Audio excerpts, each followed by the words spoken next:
Do you support Donald Trump? Yep. If you could go back in time and you could either vote for Donald Trump or Kamala Harris, who would you rather vote for? Donald Trump still. Why is so? He's the president of peace. Okay, and what peace has he created? Well, I mean, look at all the peace deals he's done. Such as? Well, I mean, where do you want to start? What peace deal specifically would you say he's done already? It's already been agreed upon that you specifically think is so amazing. Pakistan and India. Okay, okay. And both sides said that he was the reason why that happened, right? Yeah. Really, both sides said that?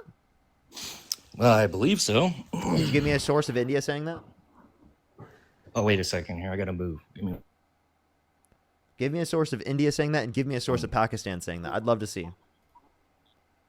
I don't have any sources on me. I'm on my phone. Do you want to go look it up? I wouldn't be able to right now.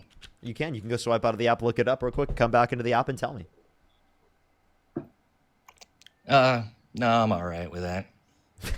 What I want to know is me, why do you support the Democratic Party so much? Well, I think the Democratic Party is preferable to the Republican Party because they have significantly better policy.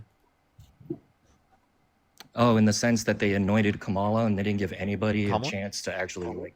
Oh, sorry, Kamala. Kamala. Yeah. So why was it that they anointed her and they didn't give anybody else a chance to go there to like be the next nominee? Well, I'm sorry you didn't pay attention in 5th grade, but it is the case that the Biden-Harris ticket was voted for in the primaries, and the vice president steps up when the president steps down. So, really simple thing. It's existed throughout the context of American history. President steps down after being voted into through the context of the primaries. Vice president steps up. That's the best precedence that they could follow specifically.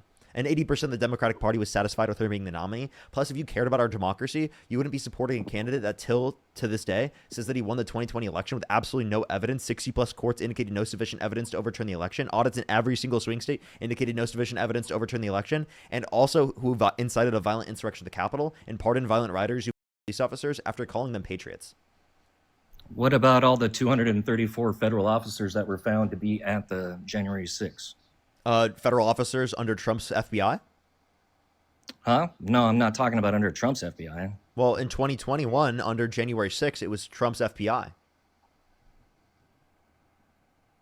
So his own FBI. Sure. So his own FBI was riling people up? Interesting. I'm pretty sure there's all types of insurrectionists everywhere. Yep. His own FBI was a part of the insurrection? Is that what you're saying? Possibly. Who knows? Right? Dude, come on. That does not make it better for Trump. That does not make it more democratic or like better that he did that. He also pardoned the violent rioters. So even if they were like Antifa FBI or something like that, it is the case that like he still pardoned the violent rioters who officers were convicted of it, sentenced, right, admitted to it, were caught on video doing it. We can see the accounts of the police officers that were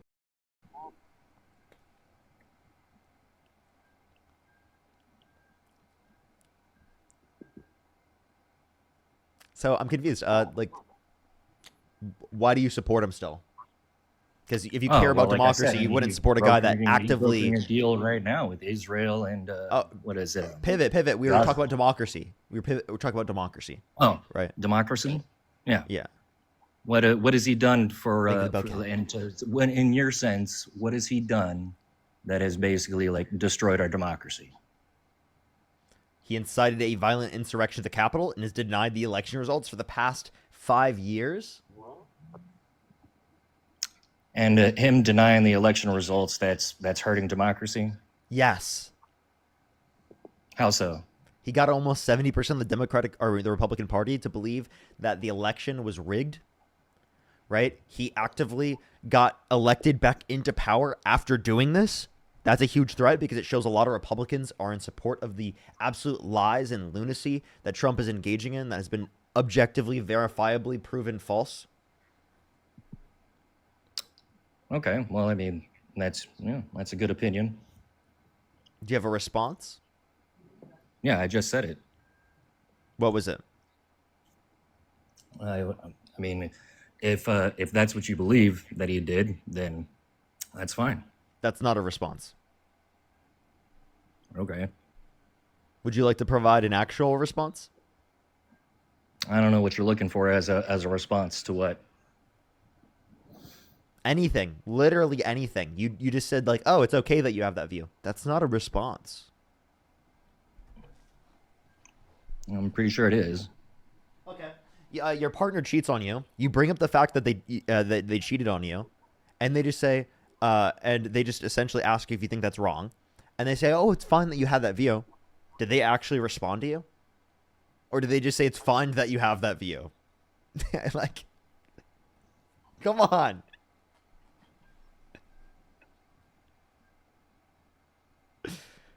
Do you have a response, or not gonna respond anymore? You're mad at me now? Oh no, I'm not mad. I don't get angry over politics. Then do you want to respond then instead of just sitting there silent? Well, no, I'm thinking. Okay, that's fine. Valid, valid, You know? valid. Yeah.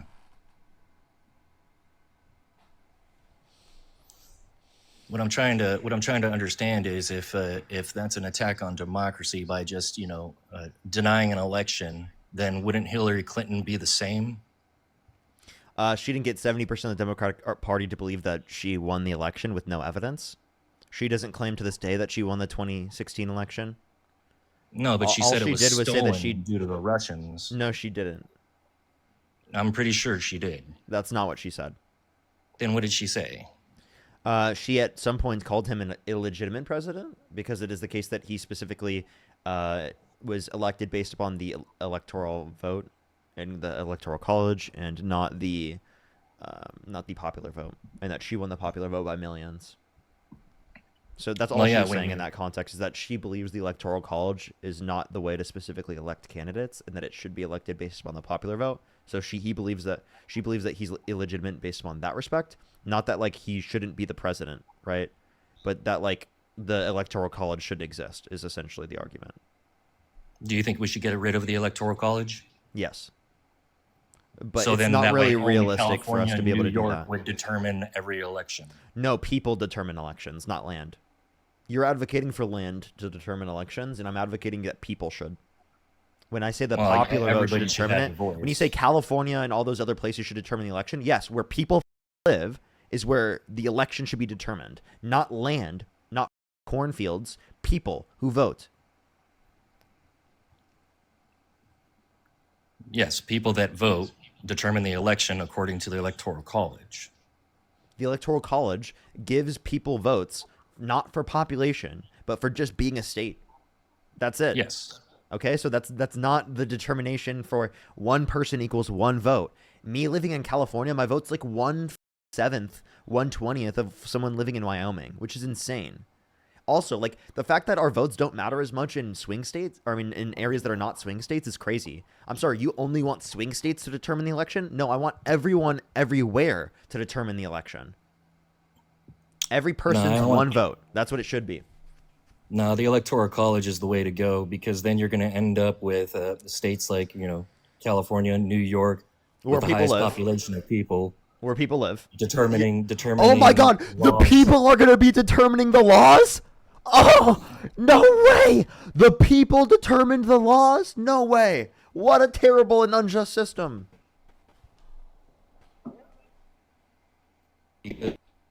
You cut out. People that are. Yeah, I'm in the hospital right now. It's actually kind of funny. I hope that you're okay. All right, there we go. Can you hear me now? Yeah. Yeah, I'm doing all right. I should get out tomorrow. But yeah. Ugh. Well, yeah, you're a good dude, Parker. I enjoyed talking to you. No, I appreciate it. I mean, I genuinely, I don't mean to take this too far or anything, but like, I genuinely do think that the Electoral College is like a scam, and I think that it shouldn't exist, and I think that people's votes should matter, and I think that the Electoral College makes it so people's votes don't matter as much. How so? Because it is the case that, again, me living in California, my vote doesn't matter as much as someone living in a different state. And it can only really determine the election of me living in California, not nationally speaking. And I think that it should affect the national level for my one specific vote. I don't think that it should be dependent upon the states right? Specifically, I think it should be dependent upon the entire country as a whole and how the entire country is voting. I do not like it how it's currently set up, where it is the case that we only really are going to be going into like swing states and talking about swing states that determines the election. I think it's not representative of the rest of the country. I think it holds the country back from actually, upholding what it's supposed to do from a representative basis, and it just leads to like people who are in swing states having gobs and gobs and gobs of advertisements, right? Like literally, you go into a swing state near the context of an election, all you see is election-based ads. And like that, it shouldn't just be the election is only happening in the swing states. It should be the election is happening across the entirety of the United States, because then we're only addressing the needs of people in swing states, and to a greater extent comparative to what we should be addressing in terms of the country as a whole. And I agree, people in swing states, their needs should be addressed, but they should be addressed as everyone else, right? It shouldn't just be their needs put above everyone else's, because that's what determines the national election. I think that's ridiculous. And I think that even people living in Midwest areas would say that. I grew up in Iowa, I think it's ridiculous that just the state specifically, right? Just because it, has, because it's a state, it gets more votes just for being a state, right? Iowa should get the proportional amount of votes comparative to its population, right? If we're going to be doing it based on the states, I don't even think that should be involved. One person, one vote. That's how I think it should be, and that's realistically a better system. Well, that would take an act of Congress. Yeah, that's actually, here's one point where I do really agree with you, is that it's not very realistic for us to get rid of the Electoral College as of now. So we kind of have to live with it, essentially, because we wouldn't be able to like get rid of it from that basis. It takes too much of Congress to be able to do that. So this is the one point I agree with. We know this. It's really hard to get to that point, but realistically speaking, it's the better position, right? Because the way we currently are running politics does not take into account the needs of the nation as a whole. I don't know if it wouldn't say that exactly, as it does take the needs of the nation as a whole. Because, once again, if you're going based off of population, and you're looking at like, your southern border states and everything like that versus your northern border states, you're going to have, how you have more immigration on the southern borders versus the northern borders. They're more affected by border policies than the northern states versus the southern. So what I did mean by that was like to the extent in which they should. Like obviously, yes, like national issues are still addressed, but they're not addressed to what they should be because we're so focused on specifically just what's happening in the swing states. Yeah, I live in a swing state now, which is funny because Arizona never used to be a swing state. Yeah, but the election should not just be determined by those swing states, right? Even though you live in a swing state, it shouldn't just be you in terms of your vote that matters. It should be people who live in California whose matters. It should be people who live your vote still matters. Oklahoma whose vote who matters. It should be people who live in Missouri whose vote who matters. Not just because, right, it is the case that they live in a certain state. It's always going to go that way, and then that's what's going to yield. A lot of people feel like they can't be involved in the political process because their state always goes one way. Well, no, I agree with that. But the thing is that everybody's vote still matters. It's just that California's has more Democrats in it than it does Republicans. Arizona's more of a purple state now, as they say. You have your states that lean more left or more right, depending on the population of that state and who's in it. And also you get into, funding, NGOs, everything like that. Which, again, it's totally fine for there to be liberal states and Republican states. I'm not having the disagreement with this. The disagreement I'm having is that, again, the Electoral College should determine it. So swing states have this overwhelming representation that the rest of the country lacks. And it is true that big states and people in big cities are lacking representation to the degree in which they should get, because it is the case that rural communities are been prioritized above. Genuinely, like they genuinely have. That's why we have this set up right now, is because it's trying to say that like, oh, rural communities won't be taken into account because they have less of a population. Yeah, that's the reality. Less population means you have less votes, right? We're talking about a national level. You can still have localized politics from a national level. It should not be rural areas that just because they're rural areas, they get more of a say. It's crazy, right? And again, my dad grew up on a farm. My dad grew up in a rural community. I grew up in Iowa. I know what it's like to be near rural communities. But rural communities are heavily overrepresented in national politics. Not true on the local level. Local level can be separate, but national politics should not do that. So so just because they're a less population, their voice should be silenced. No, their voice should still be heard, but it shouldn't be heard more just because they're living in an area with less people. I'm talking about proportionally. It should be proportionally the same. One person, one vote. Okay. Do you think Trump should be nominated for the Nobel Peace Prize? No. What? That's crazy. I'm sorry. Do you think that? Do you think that's a? Do you think he should be? Well, I mean, what about what is going on with the Gaza and Israel with the peace deal that he's brokering right now? I don't think that should get him the Nobel Peace Prize. I think that if anything, he set that back from occurring.